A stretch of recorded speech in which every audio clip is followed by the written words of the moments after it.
Part 1. The Log Cabin and the Hunger for Books, 1809 to 1831. To understand Abraham Lincoln, you have to forget the image of the stoic man in the stovepipe hat and look at a kid born in 1809 in a log cabin in Kentucky. This wasn't a cozy cabin.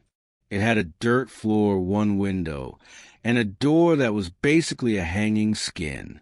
His father, Thomas Lincoln, was a man of the earth, tough, illiterate, and someone who believed that a boy's only value was in how much wood he could chop or how many acres he could plow. In that world, ignorance wasn't a choice. It was a survival mechanism. Education was seen as a luxury for rich kids back east, not for frontier boys in the mud. But Lincoln was different from the jump. He had this internal hunger that made no sense given his surroundings. He lost his mother, Nancy Hanks, when he was only 9 years old. She died from milk sickness. A brutal way to go. Imagine a 9-year-old kid helping his dad carve his own mother's coffin out of wood. That kind of tragedy either breaks you or turns you into something unbreakable. A year later, his dad married Sarah Bush Johnston, and she turned out to be the angel mother of the story. She brought a few books with her, the Bible, Aesop's Fables, and the Pilgrim's Progress. To young Abe, those books were more valuable than gold. This is where the fight against ignorance started. His father hated seeing him read. Thomas Lincoln thought reading was lazy. He would literally snatch books out of Abe's hands and tell him to get back to the field. He'd even beat him for wasting time on letters. But Abe wouldn't stop. He would walk 20 miles just to borrow a book he hadn't read. He would sit by the fireplace late at night, scratching out math problems on the back of a wooden shovel with a piece of charcoal, because he couldn't afford paper or ink. He was teaching himself the power of logic and language in a world that only valued muscle. As he grew into a giant of a man, standing 6'4" with long, gangly limbs, he became a local legend for his strength. He could outlift and out-wrestle anyone, but his real superpower was his memory and his wit. He would listen to traveling preachers and lawyers, then stand on a stump the next day and repeat their speeches word for word to the local farmhands, adding his own jokes. He was learning how to command an audience before he ever knew what a politician was. He was fighting the ignorance of his own environment, realizing that if he stayed in that dirt floor cabin, his mind would rot. In 1831, he took a flatboat down the Mississippi River to New Orleans. He was 22 years old, a frontier kid who had never seen a real city. New Orleans was a shock to the system. It was loud, wealthy, and crowded. But then he saw it. He saw a slave market. He saw human beings in chains being poked and prodded like cattle. He saw families being torn apart, while white men in suits argued over prices. He had grown up around poverty and ignorance, but this was something else. This was institutionalized cruelty. It said that he turned his friend and said, "If I ever get a chance to hit that thing, I'll hit it hard." He didn't have a plan. He didn't have a law degree. He didn't even have a permanent home yet. But the ignorance of the frontier had been replaced by a much darker realization of the world's injustice. He headed back north, away from his father and the life of a farmhand, and landed in a tiny village called New Salem, Illinois. He had nothing in his pockets but a head full of books and a heart that was starting to burn with a very specific kind of fire.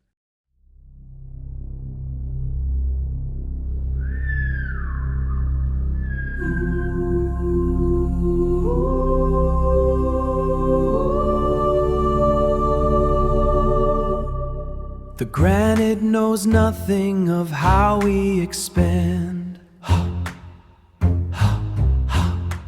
Just the friction of breath and the grip of a hand. We are tension in silence, a foundation nation of soul. Letting erosion define what is whole. In the marrow we find the word that we seek. The truth is a mountain that's never been weak. Oh, give me the summit, the stone and the sky.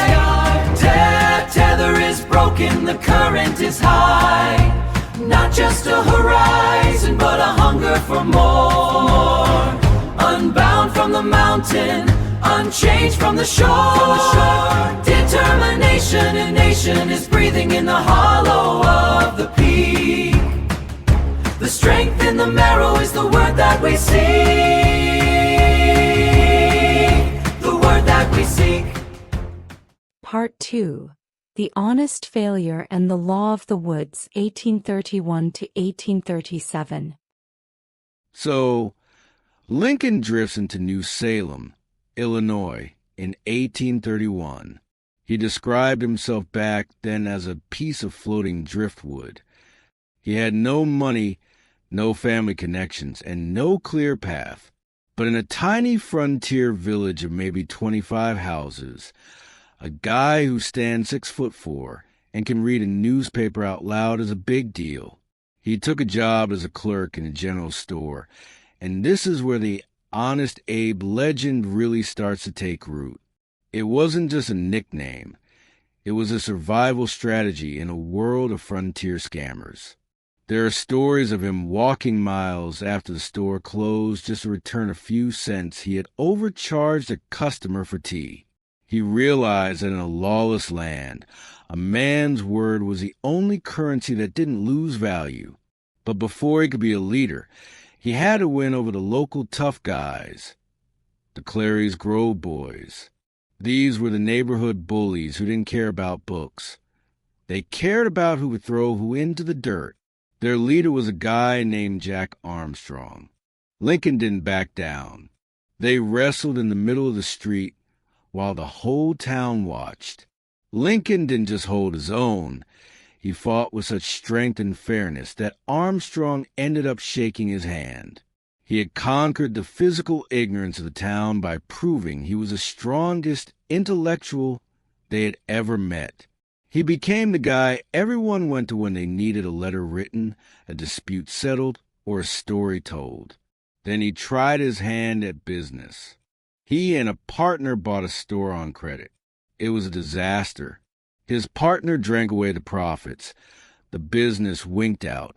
And when his partner died, Lincoln was left with massive debt. Over $1,000, which was a fortune back then. He called it the national debt. He could have run away, but he didn't. He spent the next 15 years paying back every single penny. This failure taught him more than success ever could. It taught him about the crushing weight of responsibility and the cold reality of the law. Speaking of the law, this is when he decided to become a lawyer. He didn't go to a university. He didn't have a mentor. He found a barrel of old books, and at the bottom was a copy of Blackstone's commentaries on the laws of England. He would lie on his back under an oak tree, moving with a shade as the sun crossed the sky, devouring those books. He was fighting the ignorance of his own lack of education by literally memorizing the foundation of justice. He was a surveyor by day and a student by night. He was teaching himself that the law wasn't just a set of rules, but a weapon against chaos. But then, the melancholy hit. This was the deep, dark depression that would haunt him his entire life. He fell in love with a girl named Anne Rutledge. She was kind, bright, and seemed to understand the lonely fire inside him. But in 1835, she died of typhoid fever. Lincoln was devastated. His friends were so worried about his mental state that they kept him under a suicide watch, taking away his knives and razors. He would wander the woods alone, talking to himself. He realized that life was a brutal, fleeting thing. He came out of that grief with a new kind of gravity. He wasn't just a jokester anymore. He was a man who understood the weight of sorrow. In 1834, at the age of 25, he finally won a seat in the Illinois state legislature. He borrowed money to buy his first suit so he wouldn't look like a hick among the politicians. He walked nearly 100 miles to the capital city of Vandalia to take his seat. He was no longer the kid in the log cabin. He was a lawmaker. He was starting to see that the ignorance he fought in the woods was nothing compared to the political ignorance he would face in the halls of government. He was ready to move to Springfield, the new capital, and start a real career. He was leaving the driftwood life behind and stepping into the fire of American politics. Part 3. The Springfield Circuit and the Duel of the Mind, 1837 to 1849. In 1837, Lincoln rode into Springfield on a borrowed horse with all his belongings stuffed into 2 saddlebags. He was 28 years old, and he had exactly $0 in his pocket. He walked into a general store and asked the price of a bed and blankets. When the owner told him it was $17, Lincoln looked at him with that trademark sadness and said he didn't have it. The owner, Joshua Speed, saw something in Lincoln's eyes and offered to share his own room for free. Lincoln walked upstairs, dropped his bags, and said with a grin, "Well, Speed, I'm moved." He had officially arrived in the place where he would spend the next 24 years turning himself from a backwoods lawyer into a national force. Springfield was a raw, muddy town, but it was the center of power. This is where he met Mary Todd. Mary was everything Lincoln wasn't. She was from a wealthy Kentucky family. She spoke fluent French, and she was high-spirited and incredibly ambitious. Some people saw them as a mismatch of the century. He was the awkward giant who forgot to comb his hair. She was a refined aristocrat who knew everyone who mattered. Their courtship was a roller coaster of broken engagements and public gossip. They eventually married in 1842, and while their house was often filled with tension and Mary's legendary temper, she was the one who truly believed that the hick from the woods was destined to be president. She saw the genius beneath the rough exterior that everyone else missed. During these years, Lincoln became one of the best trial lawyers in Illinois. He spent nearly half of every year riding the circuit. This meant traveling from town to town on horseback, across the freezing prairies, to handle whatever cases were waiting at the local courthouse. He'd sleep in crowded inns, 3 to a bed, with strangers who snored and smelled of tobacco. But this was his real education. He wasn't just learning statutes. He was learning the human heart. He was fighting the ignorance of the legal system by using stories and logic that even a common farmer could understand. He would strip a case down to its barest bones, ignoring the fluff and focusing on the one truth that would win the jury. He used logic like a surgeon uses a scalpel, cutting through the lies with precision that left his opponents stunned. But there was one moment when his logic failed him and his pride almost got him killed. In 1842, he wrote some satirical letters in a newspaper mocking a local politician named James Shields. He used a pseudonym, but Shields found out it was him. Shields was a hot-tempered Irishman who demanded a duel. Lincoln, who hated the barbaric practice of dueling, felt trapped by his own sense of honor. Because he was the one challenged, he got to choose the weapons. He chose cavalry broadswords. He used his massive height and his long arms to his advantage. When they met on the field of honor, Lincoln reached up and chopped off a high branch from a tree with his sword just to show Shields his reach. Shields realized he was about to get sliced in half and called it off. Lincoln was so embarrassed by this event that he never spoke of it again.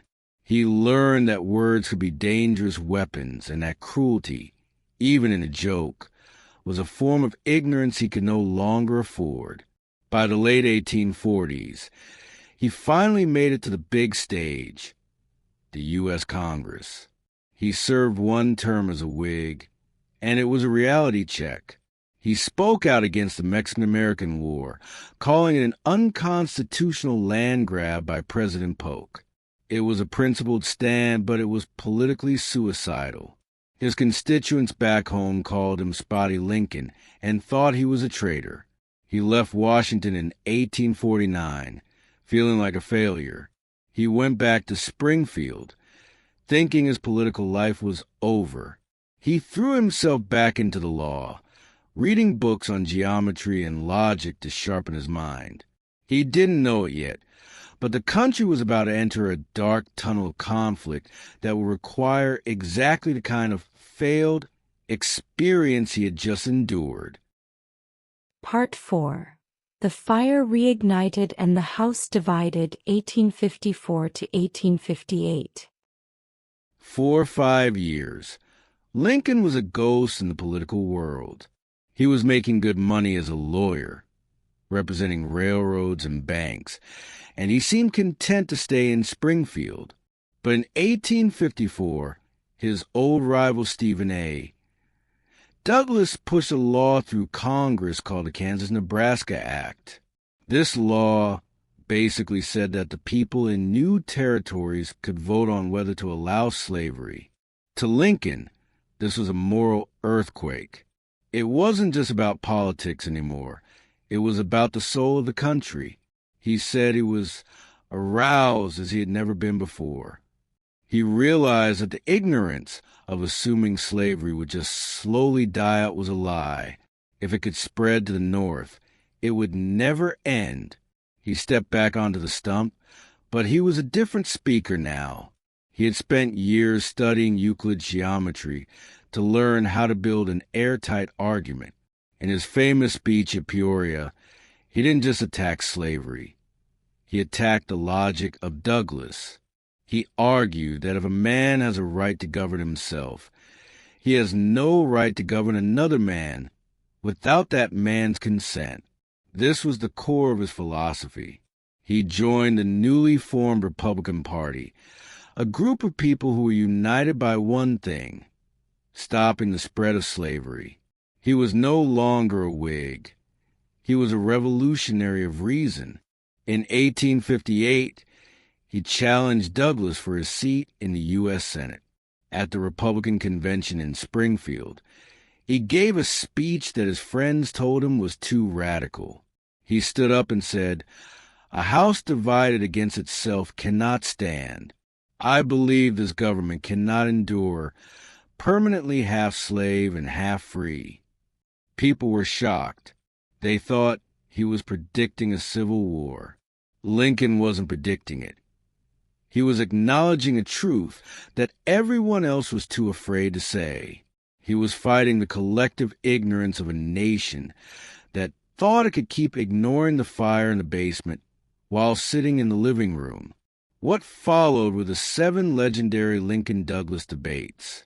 Imagine thousands of people standing in the rain and mud for 3 hours at a time just to hear 2 men talk about the meaning of liberty. Douglas was a little giant, a wealthy, flashy speaker who traveled in a private train car. Lincoln was a tall sucker, traveling in crowded coaches and carrying his own bags. Douglas tried to paint Lincoln as a dangerous radical who wanted racial equality, which was a terrifying idea to most voters back then. Lincoln stayed calm. He used his logic to trap Douglas, forcing him to admit that the people could keep slavery out of territory despite what the Supreme Court said.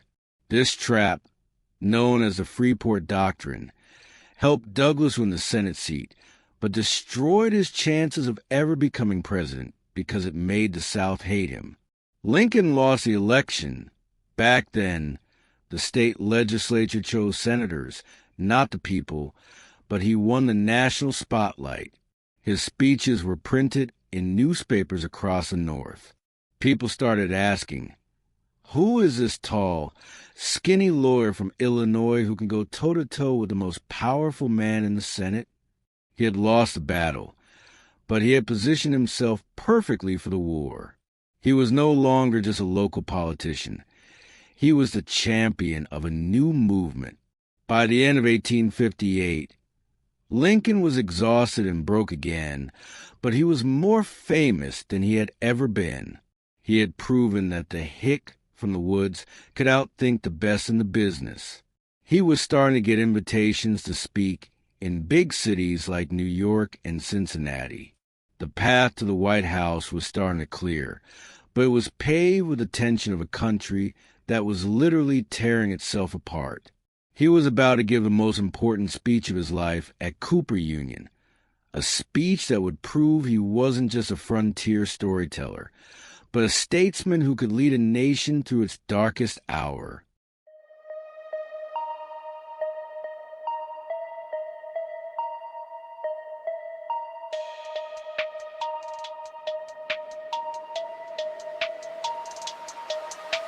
Staring at the LED shadows in the matrix, coding on the soul, yeah, the static is contagious.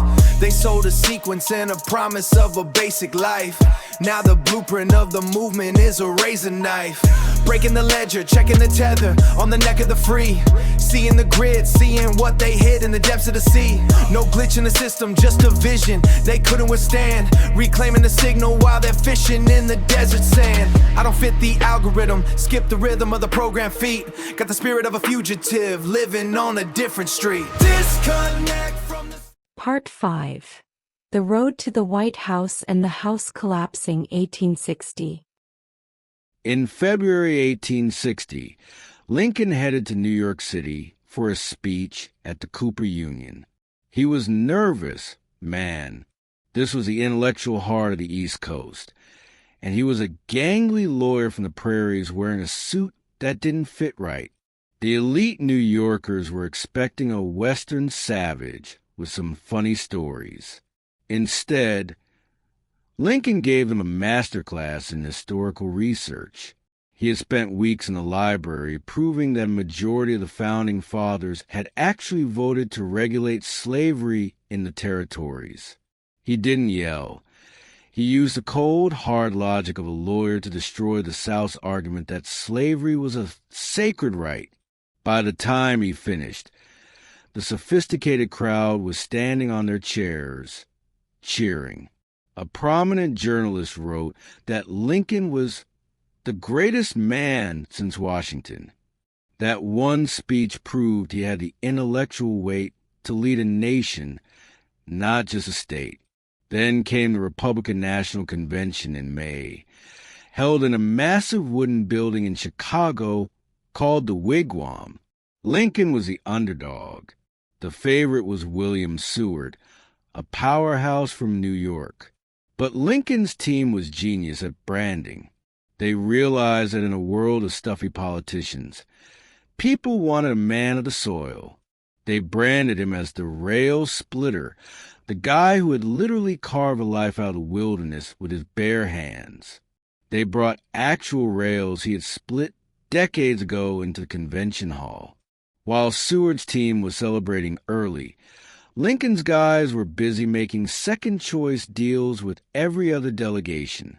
On the third ballot, the dark horse from Illinois grabbed a nomination. The hick had just outmaneuvered the most powerful political machine in the country. The 1860 election was a four-way car crash. The Democratic Party split into two factions, Northern and Southern. Then a third party popped up just to try and keep things quiet. Because the opposition was so divided, Lincoln won the presidency with only 40% of the popular vote. He wasn't even on the ballot in 10 southern states. To the south, Lincoln wasn't just a president. He was an existential threat. They didn't even wait for him to be inaugurated. In December 1860, South Carolina voted to secede from the Union. By the time Lincoln was ready to leave Springfield for Washington in February 1861, 7 states had already walked out and formed the Confederacy. Lincoln's farewell to his neighbors in Springfield was heartbreaking. He stood on the back of a train in a cold, drizzling rain and told them that he was leaving with a task greater than that which rested upon Washington. He was right. He was heading to a capital city that was crawling with spies and traitors. He had to sneak into Washington at night, in disguise, because there were rumors of an assassination plot in Baltimore. The man who had fought his way out of a dirt floor cabin was now the leader of a country that was literally disintegrating before his eyes. He wasn't even in the White House yet, and he was already standing in the middle of a hurricane. The war was coming, and the honest Abe, everyone knew, was about to be tested in ways that no book could have prepared him for. Part 6. The First Fires and the Empty Chair, 1861 to 1862. Lincoln stood on the steps of the unfinished Capitol building in March 1861 and looked out at a crowd of people who mostly didn't trust him. He told the South, "In your hands, my dissatisfied fellow countrymen, and not in mine, is the momentous issue of civil war." He was pleading for logic, for the better angels of our nature. But the South wasn't listening to logic anymore. They were listening to their fears. Only a month later, the first shots were fired at Fort Sumter in South Carolina. Lincoln had to make a choice. Let the Union die in silence or fight for it with everything he had. He called for 75,000 volunteers, and a war that everyone thought would last 90 days began. The early days were a disaster for the North. At the First Battle of Bull Run, people from Washington actually drove out in carriages with picnic baskets to watch the easy victory. Instead, they saw their own army run back in a panic retreat, stepping over picnic blankets to get away from the Confederate bayonets. Lincoln realized then that this wasn't going to be a skirmish. It was going to be a meat grinder. He spent his nights in the Telegraph office, reading reports from the front, waiting for a general who would actually move. He had George McClellan, a man who was great at organizing and training, but terrified of actually fighting. Lincoln famously said, "If General McClellan does not want to use the army, I would like to borrow it for a time." He was fighting the ignorance of a military leadership that thought they could win a war without getting their hands dirty. But as the country was being torn apart, Lincoln's own home was collapsing. In February 1862, his favorite son, 11-year-old Willie, caught typhoid fever from contaminated water in the White House. Willie was the light of Lincoln's life. He was smart, funny, and just like his father. While the war raged outside, Lincoln spent nights by his son's bedside, watching him fade away. When Willie died, Lincoln was shattered. He would lock himself in a room and weep for hours. Mary, his wife, never truly recovered. She spent the rest of her life in a cycle of grief and mental instability. Lincoln had to carry the weight of a dying nation on one shoulder and a dying family on the other. He began to see the war not just as a political struggle, but as a divine punishment for the sin of slavery. This personal tragedy changed him. The jokester from Illinois became even more somber. He started to realize that he couldn't just fight to save the Union as it was. He had to fight for a Union that was worth saving. He began to work on a document in secret, something that would turn the war into a crusade for human freedom. He was moving toward the Emancipation Proclamation, but he knew he needed a victory on the battlefield first, or it would look like an act of desperation. He was waiting for a sign, for a moment where the blood being spilled would finally mean something more than just geography. The man who had chopped wood to survive was now preparing to chop down the very foundation of the Southern economy. Part 7. The Proclamation of Freedom and the Turning Tide, 1862 to 1863. Lincoln was waiting for a sign from the heavens, or at least from the battlefield. That sign came in September 1862 at a place called Antietam Creek in Maryland. It was the bloodiest single day in American history. Over 23,000 men were killed, wounded, or missing in just 12 hours. It wasn't a crushing victory, but it was enough to push Robert E. Lee's army back into Virginia. Lincoln finally had his opening. 5 days later, he issued the preliminary Emancipation Proclamation.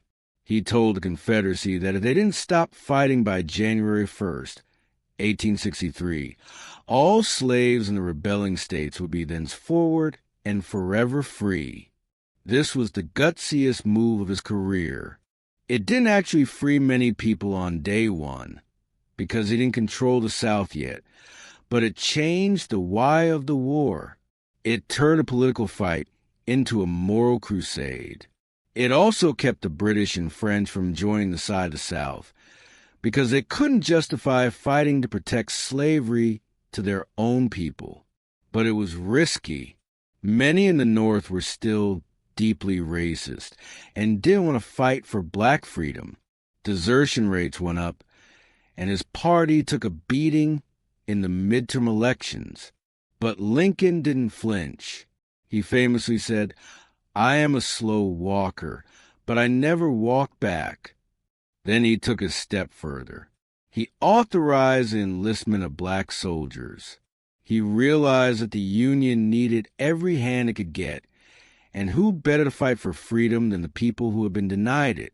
By the end of the war, nearly 200,000 black men had served in the Union Army and Navy. Lincoln called them the greatest available force for winning the war. He was fighting the deep-seated ignorance that said black men wouldn't fight or couldn't learn. They proved everyone wrong at places like Fort Wagner and Port Hudson, showing a level of courage that even the most cynical generals couldn't ignore. While the East was a bloody mess, Lincoln started hearing about a general out west who was actually winning. His name was Ulysses S. Grant. He was a quiet, cigar-smoking man who had failed at almost everything in life except fighting. When people told Lincoln that Grant drank too much, Lincoln joked, "Tell me what brand of whiskey he drinks. I would like to send a barrel of it to my other generals." In July 1863, Grant captured Vicksburg, giving the Union control of the Mississippi River. On that same day, the Union won a massive battle at Gettysburg. The tide was finally turning. The Hick from Illinois had found his champion, and the House was starting to look like it might actually stand. Part 8. The New Birth of Freedom and the Darkest Hour, 1863 to 1864. In November 1863, Lincoln traveled to a small town in Pennsylvania called Gettysburg to dedicate a cemetery for the men who had fallen there 4 months earlier. The main speaker of the day was a famous orator named Edward Everett, who spoke for 2 hours. When it was Lincoln's turn, he stood up and spoke for just over 2 minutes. He gave the Gettysburg Address. In only 272 words, he managed to redefine the entire purpose of the United States. He didn't talk about states' rights or even the specifics of the battle. He talked about a new birth of freedom. He took the core principles of the Declaration of Independence and made them the law of the land. He told the world that a government of the people by the people, for the people would not perish from the earth. It was a masterpiece of logic and spirit, proving that the pen really was mightier than the sword. By the spring of 1864, the war had turned into a brutal, grinding slog. Lincoln finally brought Ulysses S. Grant to Washington and gave him command of all the Union armies. Grant's strategy was total war. He wasn't interested in capturing cities. He wanted to destroy the Confederate armies. This led to the Overland Campaign, a series of battles in the Virginia woods that were so violent they made previous fights look like skirmishes. In just 6 weeks, Grant lost 55,000 men. The North was horrified. People started calling Grant a butcher and begged Lincoln to fire him. Lincoln, despite the political pressure, refused to budge. He said, "I cannot spare this man. He fights." He was fighting the ignorance of those who thought a war of this scale could be won without a massive, tragic cost. The political situation was even bleaker than the battlefield. It was an election year, and Lincoln was absolutely convinced he was going to lose. The Northern public was exhausted. The death toll was rising, and the peace movement was gaining steam. The Democrats nominated George McClellan, the General Lincoln had fired twice, who promised to end the war immediately through negotiation. Lincoln was so certain of his defeat that he wrote a secret document known as the Blind Memorandum. He had his cabinet members sign the back of it without letting them read the front. It stated that if he lost, he would work with the new president-elect to save the Union before the inauguration, even if it meant sacrificing his own platform. He was willing to be a one-term failure if it meant the country survived. Then, in September 1864, the miracle occurred. General William Tecumseh Sherman captured Atlanta, the industrial heart of the South. This was the breakthrough the North had been waiting for. A few weeks later, Admiral Farragut won at Mobile Bay. Suddenly, the end was in sight. The mood of the country shifted overnight from despair to hope. In November, Lincoln won a massive landslide victory, carrying every state except 3. The people had decided to not swap horses while crossing a river. He had been given a second mandate, and now he had the political power to not only win the war, but to kill slavery forever with a constitutional amendment. The hick from the woods had survived the storm, and he was ready to lead the nation into the light.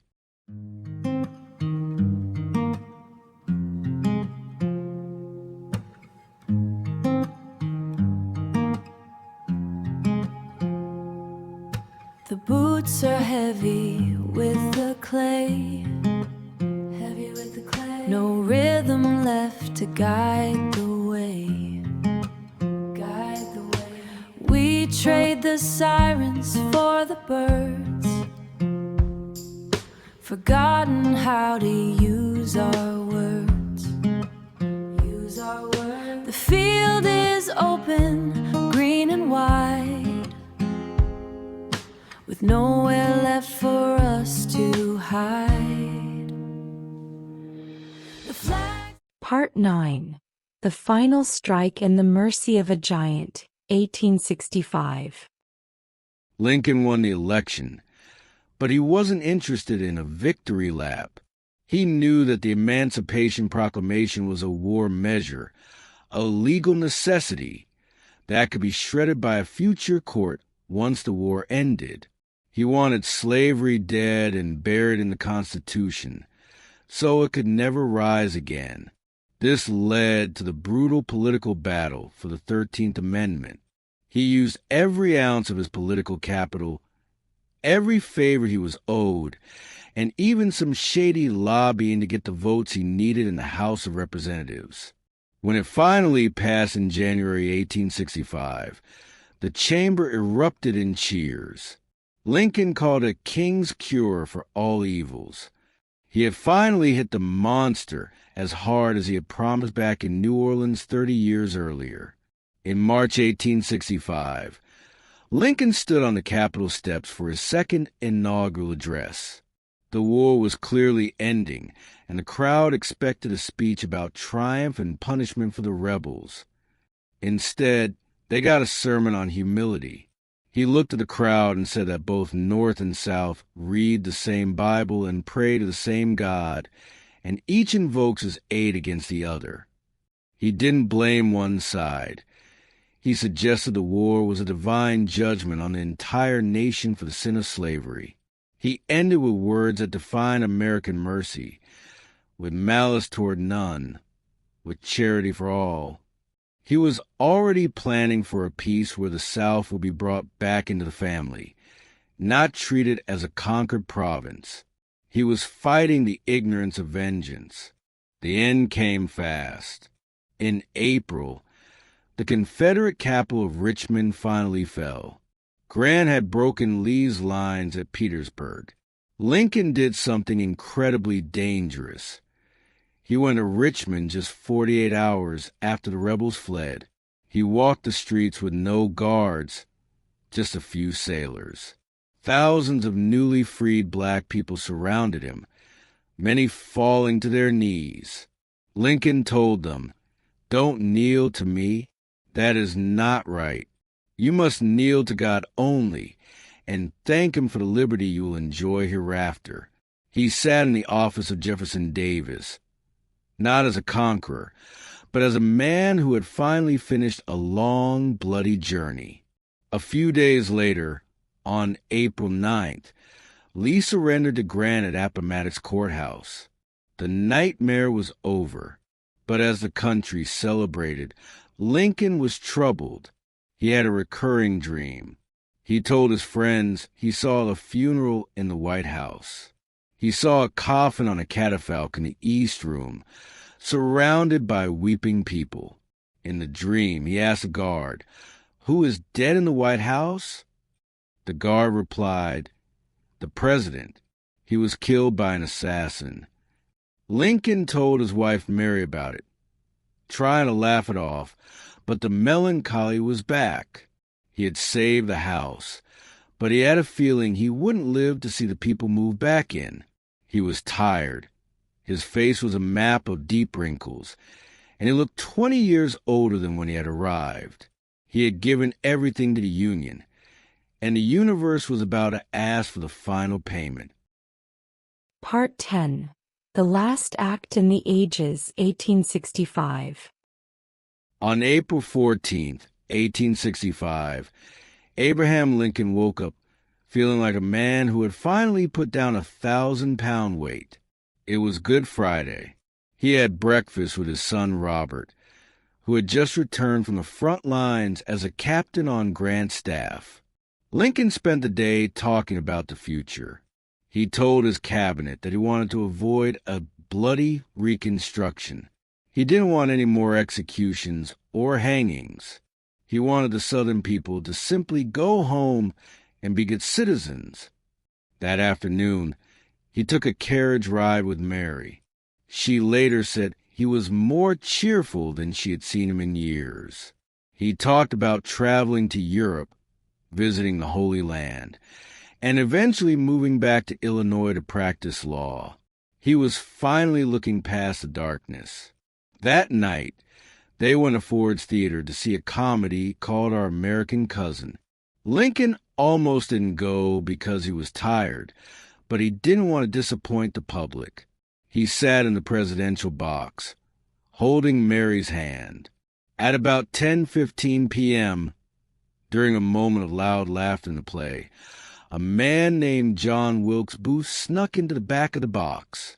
Booth was a famous actor and a Confederate sympathizer, a man driven by the ultimate ignorance, the belief that by killing one man, he could revive a dead system of slavery. He stepped up behind Lincoln and fired a single shot from a small Derringer pistol into the back of the president's head. Lincoln never spoke again. He was carried across the street to a small boarding house called the Peterson House. He was so tall that they couldn't fit him on the bed. They had to lay him diagonally. All night, his cabinet members, his friends, and his doctor stood in that cramped, dark room, listening to the heavy, labored breathing of the dying giant. At 7:22 a.m. on April 15th, the breathing stopped. Secretary of War Edwin Stanton, the man who had often clashed with Lincoln but grew to love him, looked at the clock and said the words that would define the moment. Now he belongs to the ages. The morning was unlike anything America had ever seen. A funeral train carried Lincoln's body 1,700 miles to the north, following the same route he had taken to become president 4 years earlier. Millions of people stood by the tracks, often in the rain, just to catch a glimpse of the black-draped train. Former slaves stood next to white soldiers, all weeping for the man who had given them a new birth of freedom. He was buried in Springfield, Illinois, back in the prairie soil where he had first found his voice. He had fought the ignorance of his own poverty, the ignorance of a divided legal system, and the ultimate ignorance of slavery. He had saved the Union, and in doing so, he had saved the idea of democracy itself. Abraham Lincoln's legacy is more than just a monument in Washington or a face on a coin. He is the proof that a human being, starting from the very bottom of society, can reach the very top to the power of logic, honesty, and an iron will. He showed us that a leader can be both tough and merciful, both a warrior and a peacemaker. He took a house divided and welded it back together with blood and words. Even though he didn't live to see the difficult years of Reconstruction, his life remains the ultimate blueprint for American courage. The hick from the woods turned out to be the smartest, bravest man in the room, and as long as people struggle for freedom anywhere in the world, the spirit of the rail splitter will be right there with them.